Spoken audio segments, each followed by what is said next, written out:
Over 15 years ago, cell phones were mostly used to make phone calls on the go and send occasional text messages. Today, people can tell their smartphones to play games, watch videos, get driving directions, pay for groceries, board a plane, and a whole lot more. Apple's Siri and Amazon's Alexa enable us to do precisely that without so much as having to touch a screen. For that, we owe thanks to Professor Raj Reddy. Dr. Reddy led the development of the first real time continuous speech recognition system in the early 70s. Prior to Dr. Reddy's work, speech recognition had been limited to recognizing only short strings of words in isolation. By the late 1980s, Dr. Reddy and his team had constructed a system that could recognize the voice of any person almost instantly.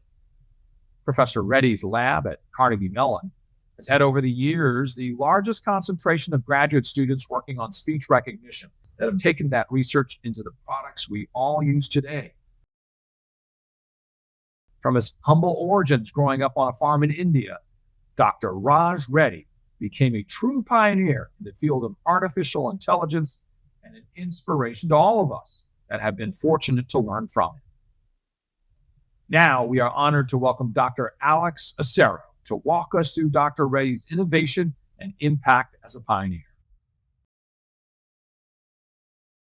Every day that we look at the news, there is something about AI.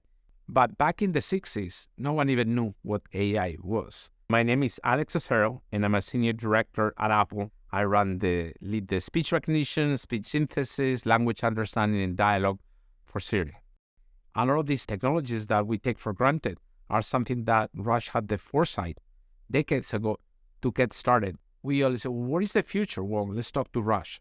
You can get a glimpse of what the future looks like.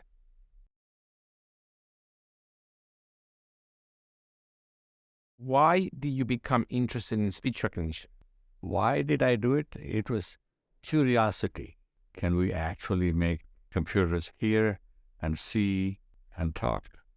You started a project that really changed the field on continuous speech recognition. Before there was discrete or isolated speech recognition. What is the difference between the two? Why is it so much harder? When you're speaking one word at a time, there are gaps.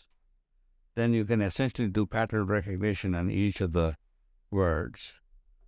But if you're speaking continuously, there's a famous sentence, where were you a year ago?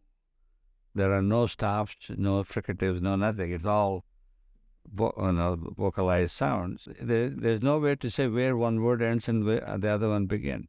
Like when you're listening to a language that you don't speak, and someone is speaking a sentence, you don't even know how many words are there because you don't know where to segment them. Exactly. And at that time, it was not clear how to attack the problem.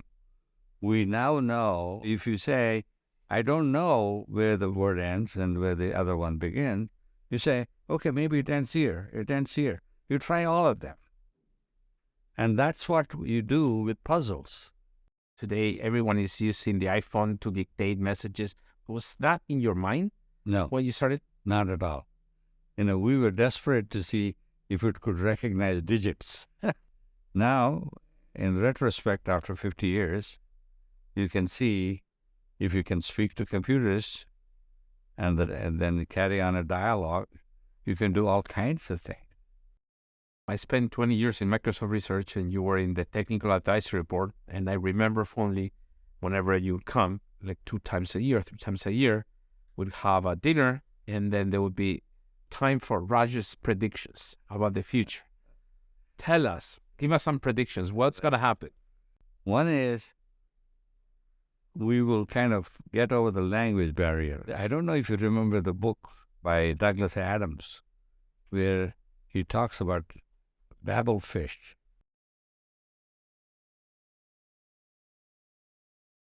Which will translate whatever is being said in any alien language in the galaxy.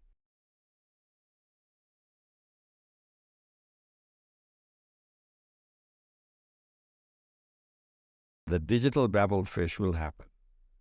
It will finally get to a point I can be speaking in Telugu and you can be speaking in Spanish, we'll be able to have a conversation with no problem. So, by the way, that tells us about language models. Yeah. Now everyone is talking about generative AI and these large language models. But I used to joke that back, at least when I was a PhD student in speech recognition here at Carnegie Mellon, we were using language models. I thought they were large already. Right. So maybe we should change the name to gigantic or ginormous language models now. That is true. We have come a long way.